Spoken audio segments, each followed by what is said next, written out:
الله الرحمن الرحيم لن تنالوا البر حتى تنفقوا مما تحبون وما تنفقوا من شيء فإن الله به عليم.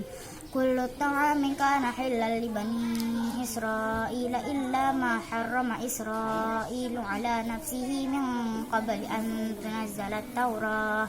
قل فأتوا بالتوراة فاتلوها إن كنتم صادقين. فمن افترى على الله الكذب من بعد ذلك فأولئك هم الضالون. قل صدق الله فاتبعوا ملة إبراهيم حنيفا وما كان من المشركين. إن أول بيت وضع للناس للذي ببكة مباركا وهدى للعالمين.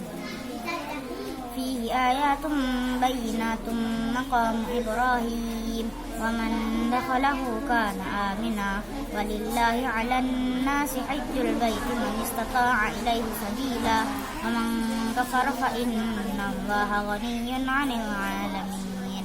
قل يا أهل الكتاب لم تكفرون بآيات الله والله شهيد على ما تعملون.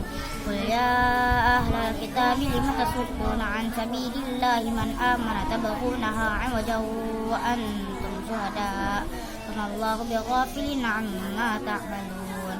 يا أيها الذين آمنوا إن تطيعوا فريقا من الذين أوتوا الكتاب يردوكم بعد إيمانكم كافرين. صدق الله العظيم.